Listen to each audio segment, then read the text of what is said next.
أعوذ بالله من الشيطان الرجيم. بسم الله الرحمن الرحيم. الرحمن علم القرآن خلق الإنسان علمه البيان الشمس والقمر بحسبان والنجم والشجر يسجدان والسماء رفعها ووضع الميزان ألا تطغوا في الميزان وأقيموا الوزن بالقسط ولا تخسروا الميزان والأرض وضعها للأنام فيها فاكهة والنخل ذات الأكمام والحب ذو العصف والريحان فبأي آلاء ربكما تكذبان خلق الإنسان من صلصال كالفخار وخلق الجان من مارج من نار فبأي آلاء ربكما تكذبان رب المشرقين ورب المغربين فبأي آلاء ربكما تكذبان مرج البحرين يلتقيان بينهما برزخ لا يبغيان فبأي آلاء ربكما تكذبان يخرج منهما اللؤلؤ والمرجان فبأي آلاء ربكما تكذبان وله الجوار المنشآت في البحر كالأعلام فبأي آلاء ربكما تكذبان كل من عليها فان ويبقى وجه ربك ذو الجلال والإكرام فبأي آلاء ربكما تكذبان يسأله من في السماوات والأرض كل يوم هو في شأن فبأي آلاء ربكما تكذبان سنفرغ لكم أيها الثقلان فبأي آلاء ربكما تكذبان يا معشر الجن والإنس إن استطعتم أن تنفذوا من أقطار السماوات والأرض فانفذوا لا تنفذون إلا بسلطان فبأي آلاء ربكما تكذبان يرسل عليكما شواظ من نار ونحاس فلا تنتصران فبأي آلاء ربكما تكذبان فإذا انشقت السماء فكانت وردة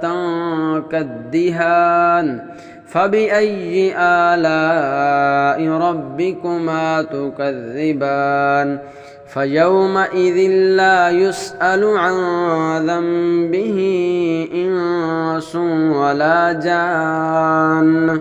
فبأي آلاء ربكما تكذبان يعرف المجرمون بسيماهم فيؤخذ بالنواصي والأقدام فبأي آلاء ربكما تكذبان هذه جهنم التي يكذب بها المجرمون يطوفون بينها وبين حميم آن فبأي آلاء ربكما تكذبان ولمن خاف مقام ربه جنتان فبأي آلاء ربكما تكذبان ذواتا أفنان فبأي آلاء ربكما تكذبان فيهما عينان تجريان فبأي آلاء ربكما تكذبان فيهما من كل فاكهة زوجان فبأي آلاء ربكما تكذبان متكئين على فرش بطائنها من استبرق وجنى الجنتين دان فبأي آلاء ربكما تكذبان فيهن قاصرات الطرف لم يطمثهن إنس قبلهم ولا جان فبأي آلاء ربكما تكذبان كأنهن الياقوت والمرجان فبأي آلاء ربكما تكذبان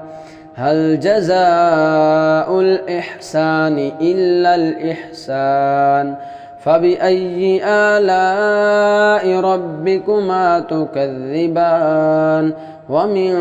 دونهما جنتان فبأي آلاء ربكما تكذبان مدهامتان